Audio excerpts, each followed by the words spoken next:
नमस्कार साथियों। हम लोगों ने भूगोल की जो सीरीज थी उसमें लास्ट लेक्चर जो हमने कंप्लीट किया था वो भारत में पाई जाने वाली मिट्टी पर कंप्लीट किया था। हमने जाना था भारत में जो सॉइल पाई जाती है वो 8 प्रकार की होती है और हमने उन पर कुछ सवाल भी हल किए थे और देखा था कि किस प्रकार के सवाल हमसे पूछे जाते हैं।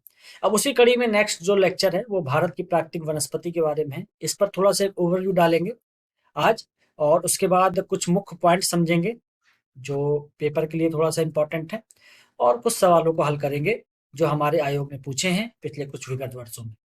तो इससे एक ओवरव्यू भी बनेगा कि हमको तैयारी में कौन से पार्ट रखने हैं और चीज़ों को समझने में आसानी भी होगी। ये मैं खुद अपने नोट्स से ही पढ़ा रहा हूँ। जब मैं तैयारी करता था तो ये मेरे ही नोट्स हैं। तो कोई बहुत बड़ी चीज़ नहीं होती है। आपको भी लगेगा कि कॉमन चीज़ें ही होती हैं, बस आपको पढ़ना कैसे है ये समझना इम्पोर्टेंट है। तो प्राकृतिक वनस्पतियों के बारे में समझेंगे। प्राकृतिक वनस्पतियों के बारे में पहले थोड़ा-सा समझ लें। एडल्फोलॉजी और पेडोलॉजी। एडल्फोलॉजी का मतलब क्या होता है? एडल्फोलॉजी का मतलब होता है वनस्पति के माध्यम से जब हम अध्ययन को प्रेफ़र करते हैं कि कौन-सी वनस्पति कहाँ पाई जाती है, उसको किस क्षेत्र में हम लोग डिवाइड करेंगे। जैसे उष्णकटिबंधीय सदाबहार वन जहाँ पाए जाते हैं, उसको उष्णकटिबंधीय सदाबहार वन क्षेत्र कहेंगे। तो इसको एडल्फोलॉजी कहेंगे। और पेडोलॉजी का मतलब होता है मृदा के हिसाब से अध्ययन करेंगे, मतलब काली मृदा का क्षेत्र है तो अगर हम मानेंगे काली मृदा का ये वाला क्षेत्र है, फला क्षेत्र है काली मृदा का, तो इसको हम पेडोलॉजी मान के करेंगे। मतलब हमारा आधार क्या है पढ़ने का या उस क्षेत्र को अध्ययन करने का। अगर वनस्पति को आधार बनाएंगे तो उसको एडल्फोलॉजी कहेंगे और मृदा को आधार बनाएंगे तो उसको पेडोलॉजी कहेंगे। ठीक है। तो मुख्य तौर पर हम जरा समझ लें भारत में जो वन पाए जाते हैं। यहाँ पे उष्णकटिबंधीय सदाबहार पाए जाएंगे क्योंकि आप जानते हैं उष्णकटिबंधीय क्षेत्र में भारत मिलता है और उष्णकटिबंधीय पर्णपाती वन पाए जाएंगे और उष्णकटिबंधीय कांटेदार वन पाए जाएंगे। ये भारत में ये 3 प्रकार की वनस्पतियाँ आपको दिखाई देंगी। ठीक है। और उसके बाद थोड़ा सा समुद्री तट के किनारे अनुवन मिलेंगे और पर्वतीय वन। पर्वतीय क्षेत्र में हिमालय आ जाता है और दक्षिण का जो क्षेत्र है प्रायद्वीपीय भारत का, जिसमें हम वेस्टर्न घाट थोड़ा सा समझ सकते हैं और पूर्वी घाट समझ सकते हैं। ठीक है। तो ये चीजें हमको समझेंगे और आगे देखते हैं। पहले समझ लें कि वनस्पतियां होती क्या है। प्राकृतिक वनस्पतियां प्रकृति में बिना किसी मानवीय हस्तक्षेप के जो विकसित होती हैं उन्हें प्राकृतिक वनस्पतियां कहते हैं। ये परिभाषा याद कर लीजिएगा, ये मेंस में बड़े काम आएगी, है ना। जब पूछा जाएगा आपको कि भारत में प्राकृतिक वनस्पतियां कितने प्रकार की होती हैं तो उसमें वनस्पतियों की एक परिभाषा भी दे देंगे तो आपके मेंस में अच्छे नंबर आएंगे। तो भारत में जो प्रमुख वन पाए जाते हैं उस पर हमने एक चर्चा कर ली थी। जैसे उष्णकटिबंधीय सदाबहार वन, इसमें 2 प्रकार के वन है, जहाँ ज्यादा वर्षा होती है, जहाँ कम वर्षा होती है। सदाबहार वन का वैसे मतलब होता है जहाँ पर वर्ष भर जो पेड़ पौधे हैं वो हरे रहते हैं। ठीक है। या वो एक समय में कोई एक शाखा की जो पत्तियां हैं उनको गिराते हैं, लेकिन ओवरऑल उनका पूरा ईयर जो रहता है ना वो हरे भरे रहते हैं। पर्णपाती वन, ये किसी एक मौसम में अपने पत्तों को गिरा देते हैं, पतझड़ टाइप का इसमें होता है। और कांटेदार वन जो मतलब आपके मरुस्थलीय क्षेत्र वगैरह में आपके मिलते हैं। इसके बाद चौथी कैटेगरी है जो ये जो मैंने नीचे लिखा हुआ है, इसको अनूप वन बोलेंगे, जो लगभग दलदली क्षेत्रों में या समुद्री क्षेत्रों में मिलते हैं। और पर्वतीय वन जो आपके हिमालय और प्रायद्वीपीय क्षेत्र में मिलेंगे। कुछ इनकी विशेषताएं देख लेंगे। बस इनकी विशेषताओं को एक बार समझ लीजिएगा, इन पे डायरेक्ट सवाल नहीं आता है। अ, आपसे कथन कारण में ज़्यादा पूछेंगे और कुछ जो वनस्पतियां हैं जो फेमस है वो किस कैटेगरी में आती हैं उनके नाम पूछे जाते हैं इसमें। तो पहले हम जरा समझ लेते हैं। जो पहली वनस्पति हमारी वो उष्णकटिबंधीय सदाबहार वन, मतलब सदाबहार वन, ऐसे वन जो सदाबहार रहते हैं, मतलब सालों भर उसमें पत्तियां जो है ग्रीन रहती हैं। या किसी एक समय पर कोई भी पेड़ जो होता है एक समय में किसी एक डाल की पत्ती गिरा देता है, लेकिन ओवरऑल वो पेड़ जो है ना वो ग्रीन रहता है। ठीक है। वो एक बार में केवल एक समय अपनी एक शाखा की या कुछ एक सेगमेंट की पत्तियां वो गिरा देता है। अब इसमें इंपॉर्टेंट याद रखना है कि वर्षा जो होती है वो 250 सेंटीमीटर से अधिक की वर्षा ये आपको मिलेगी। ठीक है। तो आपको वो क्षेत्र याद होना चाहिए 250 सेंटीमीटर से अधिक वर्षा वाले क्षेत्र कौन से हैं। तापमान जो होता है वो 25 से 27 डिग्री तक होता है, और आर्द्रता होती है जिसको ह्यूमिडिटी कहते हैं वो 77% तक हो सकती है। बहुत मतलब एक तरीके से समझ लीजिए यहाँ पर आपको वो पसीने वाली जो गर्मी टाइप की नहीं होती है, वो यहाँ पर आप रहेंगे तो वो पसीने वाली जो गर्मी रहती है वो यहाँ पर आपको महसूस होगी। ये वन जो है आपके अरुणाचल प्रदेश में मिलते हैं, पश्चिमी घाट में मिलते हैं, यहाँ वर्षा बहुत होती है। अरुणाचल प्रदेश में होती है, ऊपरी असम के क्षेत्र में होती है, नागालैंड में, मणिपुर, त्रिपुरा, मिजोरम और अंडमान निकोबार। तो ये क्षेत्र आप याद रखिएगा, अंडमान निकोबार है, पश्चिमी घाट है, अरुणाचल प्रदेश है। इसको अभी थोड़ा मैप से भी समझेंगे। और इसके जो प्रमुख पेड़ हैं, जो वनस्पतियां हैं, उनका नाम आपको याद होना चाहिए। महोगनी आप याद कर लीजिएगा, इबोनी याद कर लीजिएगा, गाटा पार्चा याद कर लीजिएगा, और बेंत, बांस वगैरह इसमें इम्पोर्टेंट है। और ये पेड़ थोड़ा सा बड़े संख्या में थोड़ा सा ऊंचे होते हैं, ऊंचाई इसमें होती है, तो इसमें कई प्रकार की लताएं मिल जाएंगी, उसमें मृतोपजीवी भी मिल जाएंगे, अर्धपादप मिल जाएंगे, जो मतलब इन्हीं की शाखाओं के ऊपर ही वो उगते हैं, पेड़ पौधे छोटे छोटे। मैप से समझते हैं। मैंने आपको बताया था कि अरुणाचल प्रदेश का क्षेत्र, तो अरुणाचल प्रदेश का ये आप क्षेत्र देख लेते हैं। देखिए पहले तो आपको समझ लीजिए हमने क्या पढ़ा है, ट्रॉपिकल एवरग्रीन, ठीक है, ये वाला, तो ये वाला जो क्षेत्र है इस वाले को आप जरा देखिए। ये देखिए, ये पश्चिमी घाट के इर्द गिर्द ये पूरा क्षेत्र आपको वही वाला मिलेगा, ठीक है। यहाँ पर देख लें, ये आपको अरुणाचल प्रदेश का निचला हिस्सा, असम का ऊपरी हिस्सा, अरुणाचल प्रदेश, मणिपुर, ये आपका नीचे आ जाएगा मिजोरम, ये त्रिपुरा, और ये मणिपुर, ये वाला क्षेत्र हो गया। तो ये, और इधर पे देखें थोड़ा सा, इधर भी बरसात बहुत होती है, लेकिन आपको मोटा मोटा याद रखना, अंडमान निकोबार इसमें नहीं, ये है, इधर पे भी ये ही सीन क्रिएट होता है। तो पश्चिमी घाट, अंडमान निकोबार, और आपका जो पूर्वी जो राज्य है, उत्तर पूर्वी राज्य, उसके असम का ऊपरी क्षेत्र, अरुणाचल प्रदेश, मणिपुर, त्रिपुरा और मिजोरम वगैरह, ये क्षेत्र इसमें आते हैं। चलिए आगे बढ़ते हैं। अर्ध सदाबहार मतलब इसमें थोड़ा बरसात की मात्रा कम हो जाती है, लेकिन कमोबेश ये सदाबहार जैसे ही होते हैं, ठीक है। इसमें देखिए बरसात की मात्रा थोड़ा सा कम हो गई है, 200 से 250 सेंटीमीटर। और जैसे क्या होता है ना, कोई कोर क्षेत्र होता है वहां पर उसकी विशेषताएं पाई जाती हैं। अब थोड़ा सा इससे दूर जाएंगे तो इसकी विशेषताएं कम होने लगती हैं, ठीक है ना। जैसे आपको बताऊं, जैसे मान लीजिए एक ये बड़ा शहर दिल्ली है, तो दिल्ली के अंदर रहने वाले जो लोग होंगे वो दिल्ली के लोग दिल्ली की जीवन शैली जिएंगे। थोड़ा दिल्ली से दूर चले जाएंगे तो वो दिल्ली जैसा नकल करके थोड़ा थोड़ा जिएंगे। थोड़ा सा और दूर चले जाएंगे तो वो जो क्षेत्र होगा वो थोड़ा दिल्ली के भी दिखेंगे और थोड़ा थोड़ा गांव के भी होंगे। तो जब दूरी बढ़ती है तो प्रभाव क्षेत्र थोड़ा थोड़ा इसका कम होने लगता है, ये कोर क्षेत्र है। तो इसी प्रकार से सदाबहार वन का जो कोर क्षेत्र है तो वो सदाबहार वन हो गया, पूर्ण सदाबहार वन, जो हम जिस पे हमने चर्चा की थी उष्णकटिबंधीय सदाबहार वन पर। और जो इस क्षेत्र में बात कर रहा हूँ, अब ये थोड़ा सा हम ऊपर की ओर जा रहे हैं जहाँ बरसात थोड़ा कम हो रही है, तो थोड़ी विशेषताओं में अंतर आएगा, लेकिन कमोबेश ये वैसे ही दिखते हैं। इसमें भी देखिए 24 से लेकर 27 डिग्री तक टेम्परेचर मिलेगा आपको, आर्द्रता जो है वो आपको 75% मिलेगी।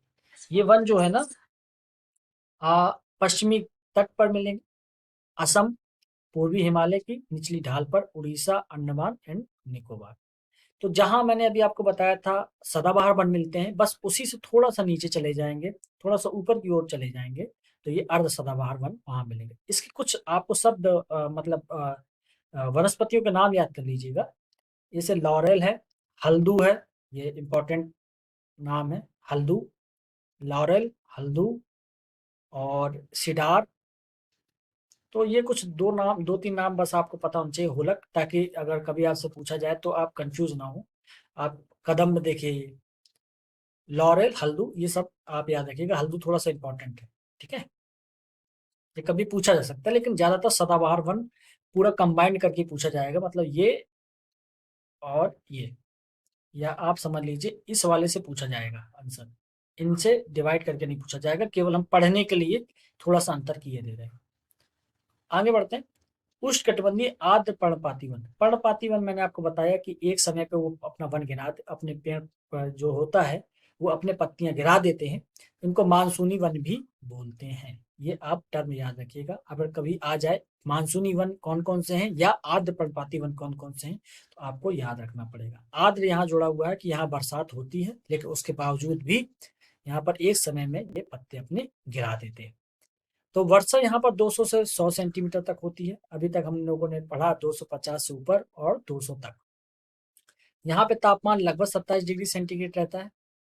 ठीक है, तो आप 26-27 एक एक आइडिया रखिएगा अपने पास। भारत में ही लगभग ये एवरेज है। ठीक है ना, तो ये आपको याद रखना चाहिए।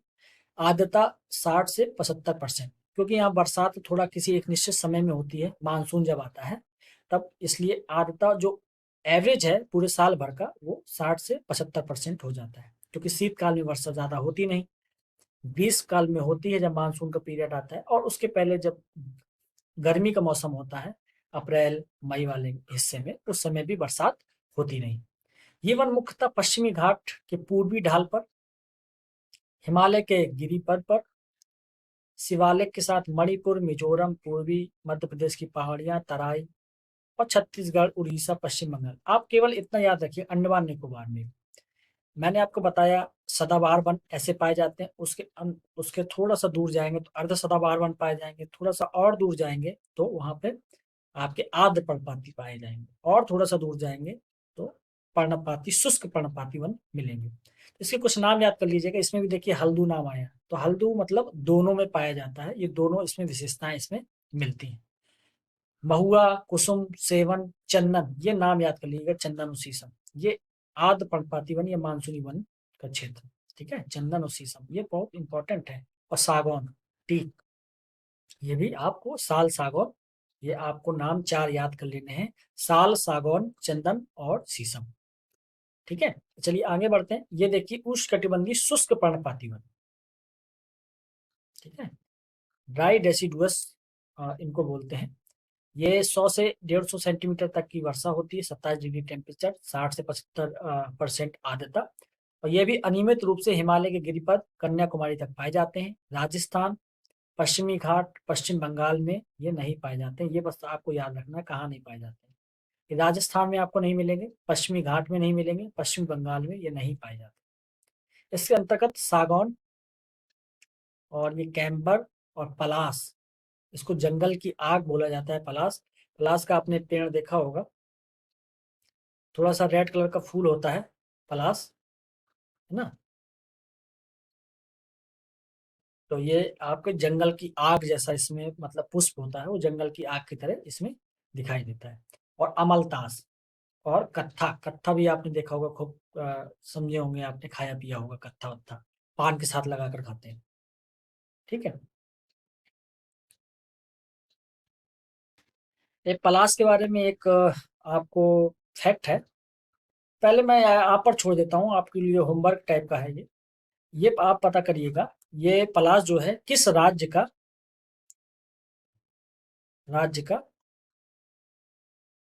राज्य वनस्पति है। ठीक है,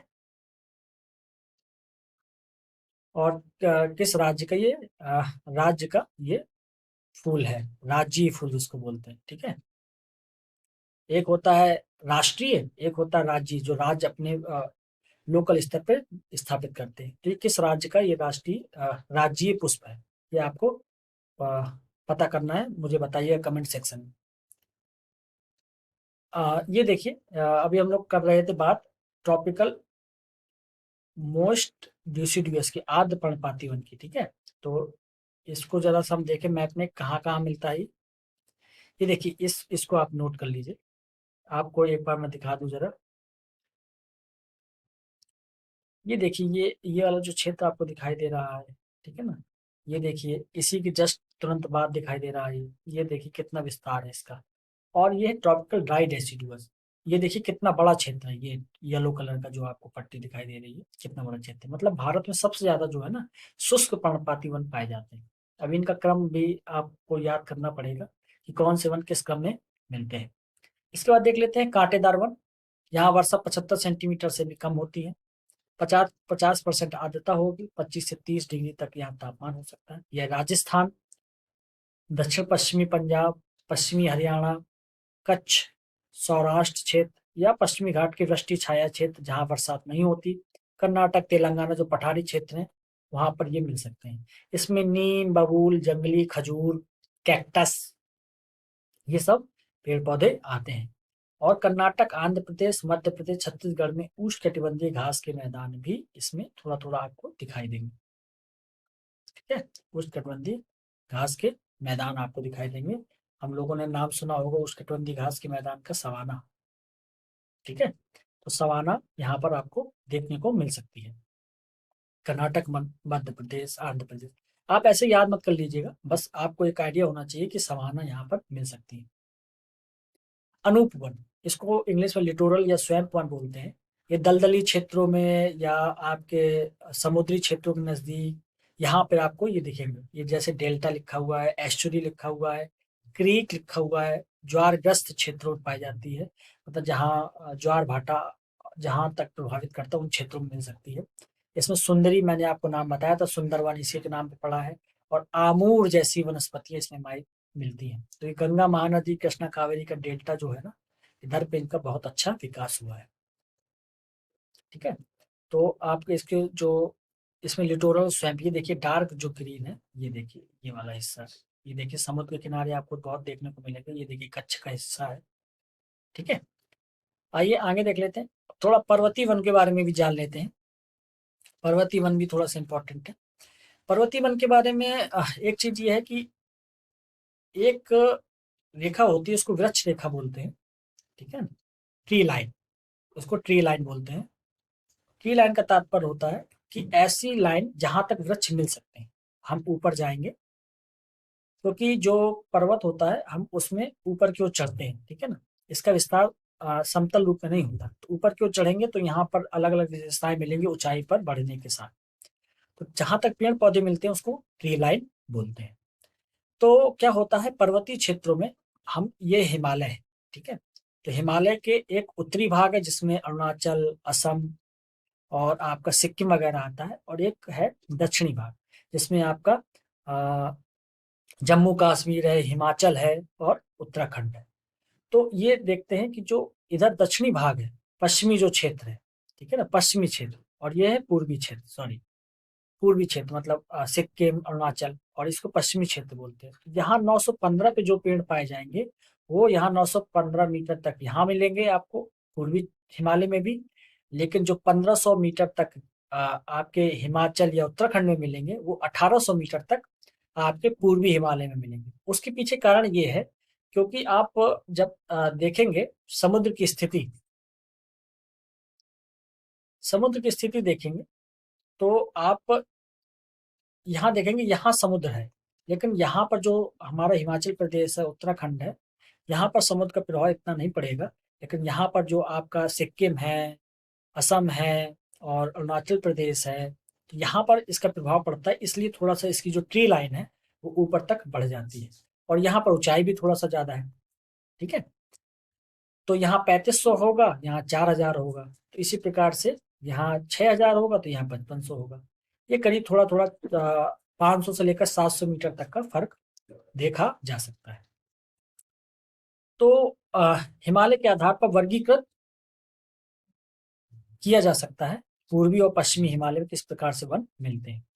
पूर्वी हिमालय की अपेक्षाकृत उच्च तापमान, उच्च आर्द्रता के कारण यहाँ जो वनस्पति है उसकी सघनता पश्चिमी हिमालय की तुलना में अधिक है। तो यहाँ पर वन भी बहुत अधिक मिलते हैं पूर्वी क्षेत्र में। इस वाले क्षेत्रों की मैं बात कर रहा हूँ, अरुणाचल प्रदेश, सिक्किम। और यहाँ पश्चिमी हिमालय की अपेक्षा अधिक ऊंचाई तक पेड़ मिलते हैं। ये वृक्ष रेखा देखिए, ये वृक्ष रेखा की मैं आपको बात बता रहा था कि जहां तक वृक्ष मिलते हैं उसको वृक्ष रेखा कहते हैं। हिमालय में समांतर वनस्पतियों का वितरण निम्नलिखित है। तो थोड़ा सा मैं बस एक आइडिया दे दूंगा, इस पे आपको रखने की जरूरत नहीं है। हिमालय के गिरिपात पर पर्णपाती प्रकार के वन पाए जाते हैं। अब ये हिमालय है, अब चल रहे हैं। ठीक है, तो ये गिरिपद हो गया। तो यहाँ पे किस प्रकार के वन मिलेंगे, पर्णपाती टाइप के। थोड़ा सा 1000 से 2000 मीटर तक चलेंगे तो यहाँ पर आपको मिलेंगे शीतोष्ण टाइप के पेड़ पौधे। जो शीतोष्ण क्षेत्र के वन होते हैं वो यहाँ पर देखने को मिल जाते हैं, जैसे चेस्टनट, ओक। ठीक है, तो चेस्टनट और ओक देखने को मिल जाएंगे, चेस्टनट और ओक।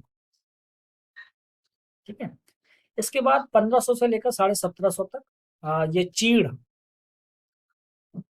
है ना, चीड़ का पेड़ आपको मिल जाएगा, उसको जंगली जैतून, इसके बाद जंगली जैतून भी यहाँ पर मिल जाते हैं। इसके बाद थोड़ा सा देखते हैं, 2000 से 3000 तक जो है वो चौड़ी पत्ती वाले पेड़ पौधे मिलेंगे, जिसमें लॉरेल और चेस्टनट है, यहाँ पर भी चेस्टनट मिलेगा। मतलब चेस्टनट की जो सीमा है ना, चेस्टनट कहाँ तक मिल सकता है, तो लगभग 3000 की मीटर तक ऊंचाई तक चेस्टनट जो पेड़ है, वनस्पति है, वो हमारी प्राप्त हो सकती है। 3000 मीटर से अधिक ऊंचाई पर अल्पाइन पाए जाते हैं। अल्पाइन और चारागाह भूमियां कौन सी होती हैं? अल्पाइन मतलब जो जहाँ पर अल्पाइन टाइप की जो उच्च अच्छांशीय क्षेत्र होते हैं, वहां पर छोटी छोटी घास के मैदान होते हैं, शैवाल होते हैं। आप कभी हिमालय जाइए, आपको घूमने जाना चाहिए, तो आप ये वनस्पति जो मैंने आपको पढ़ाई है इसको जरा देखेंगे, तो जब आप थोड़ा सा ऊंचाई पर जाएंगे, ठीक है, तो वहां पर आपको हल्की हल्की घास टाइप की दिखेगी और कुछ पेड़ पौधे हल्के भूरे टाइप के दिखेंगे, तो ये वही अल्पाइन प्रकार की वनस्पति है। ठीक है, यहाँ पे चारागाह मिलते हैं।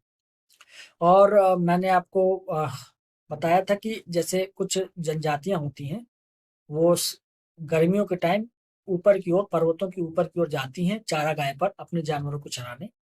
ठीक है, तो बकरवाल, बोदिया, गद्दी ऐसी जनजातियां उत्तराखंड में आपको मिल जाएंगी, जो हिमाचल प्रदेश, भोटिया और बकरवाल, इस प्रकार की जो जनजातियां होती हैं, ये गर्मी के दिनों में हिमालय पर जाती हैं अपने जानवरों के लिए, वहाँ खाद्यान्न उनको मिल जाता है चारा के रूप में, और सर्दियों के समय वहां बर्फ जम जाती है, तो ये वापस नीचे आ जाते हैं। इसको ट्रांस ह्यूमन कहा जाता है, ट्रांस ह्यूमन। ठीक है ना, ये मौसम के अनुसार अपने आप को चेंज करते हैं। ठीक है, 3000 4000 ऊंचाई तक सिल्वर, जूनिपर, पर्च, ये सब घास टाइप की चीज है, काई लाइकेन वगैरह मिलते हैं। उसके बाद 4000 की ऊंचाई के बाद फिर कोई वनस्पति नहीं मिलती है, लगभग वो आपका बर्फबारी वाला क्षेत्र हो जाता है, वहां लगातार पूरे 12 माह बर्फ जमी रहती है। अब आगे बढ़ते हैं, थोड़ा सा साउथ का, ये तो हो गया हमारे हिमालय का। साउथ के पर्वतों के बारे में थोड़ा सा समझिए। वहां पर दो टाइप के मौसम मिलते हैं। उष्ण कटिबंधीय, एक तो वो नीचे साउथ में है, तो उष्ण कटिबंधीय वहां तापमान ज्यादा रहता है, तो वहां उष्ण कटिबंधीय विशेषताएं मिलेंगी। और थोड़ा सा पहाड़ पे ऊंचाई की ओर चलेंगे तो शीतोष्ण कटिबंधीय क्षेत्र की भी विशेषताएं मिल जाती हैं। तो नीलगिरी, अन्नामलाई, पालमी, सतपुड़ा, मैकाल पहाड़ियों पर जो शीतोष्ण कटिबंधीय वन मिलते हैं, उनको सोलास वन कहा जाता है। ठीक है, तो आप इनको याद रखिएगा। जो दक्षिण में दक्षिण भारत में जो नीलगिरी पर्वत है, पालनी हिल्स है, इन सब में ना उष्ण जो शीतोष्ण कटिबंधीय, शीतोष्ण कटिबंधीय जो वनस्पतियां हैं, उनके बीच में थोड़ा थोड़ा चारा भी मिलता है, तो उसको हम सोलास वन बोलते हैं। इसमें मग्नोलिया, लॉरेल, सिनकोना, वेंटल आदि प्रमुख है। ठीक है, तो सिनकोना नाम आपको याद रखना, कहाँ मिलता है? दक्षिण भारत में, ये आपको मिलेगा। शीतोष्ण कटिबंधीय एक वनस्पति का नाम है सिनकोना। तमिलनाडु के कोरोमंडल तट के साथ उष्णकटिबंधीय शुष्क सदाबहार वन मिलेंगे। ठीक है, कोरोमंडल के तट, ये पूर्वी तट की बात हो रही है। इनका विकास अक्टूबर से दिसंबर तक मानसून से होता है, लौटने वाले मानसून से। और इसमें जो प्रमुख वनस्पतियां हैं, खिरनी, जामुन, इमली, रीठा, है ना, आपने बालों की सुना होगा, महिलाएं बहुत लगाती है रीठा। भारत में ये फैक्ट थोड़ा सा ये इम्पोर्टेंट है, इसको इम्पोर्टेंट ये फैक्ट है, इसको जरा देख लीजिएगा। भारत में सबसे ज्यादा शुष्क पर्णपाती वन मिलेंगे, मैंने आपको मैप में भी दिखाया था। ठीक है ना, आप ये जो येलो वाला पोर्शन देख रहे हैं, देखिए सबसे ज्यादा यही मिलेगा आपको। तो भारत में सबसे ज्यादा कौन से वन मिलते हैं? शुष्क पर्णपाती वन। इसके पश्चात आर्द्र पर्णपाती, फिर अर्ध सदाबहार वन। तो आपको कम याद कर लेना है, मैं आपको बता दूं। सबसे पहले आपको मिलेंगे शुष्क पर्णपाती, ठीक है, इसके बाद आर्द्र पर्णपाती, और उसके बाद अर्ध सदाबहार। ये भारत में इनके विस्तार का क्रम है, तो ये आपको याद रखना है। और ये पर्वतों पर जो, और जो मैदानों पर, और पूरे भारत में किस प्रकार से वनस्पतियों का डिस्ट्रीब्यूशन है, वो हमने पढ़ा। अब आगे हम इन पर जो थोड़ा सा इम्पोर्टेंट फैक्ट है वो भी समझेंगे और इन पर सवाल भी हल करेंगे। ठीक है, तो आज इतना ही है, ये हमने ओवरव्यू पढ़ लिया था। तो अब जब अगले लेक्चर में मिलेंगे तो उसके बाद वनस्पतियों से संबंधित जो क्वेश्चन है उनको हल करेंगे और कुछ जो और फैक्ट है उनको भी थोड़ा सा कंप्लीट करने का प्रयास करेंगे। ठीक है, तो आज इतना ही रखते हैं। Thank you.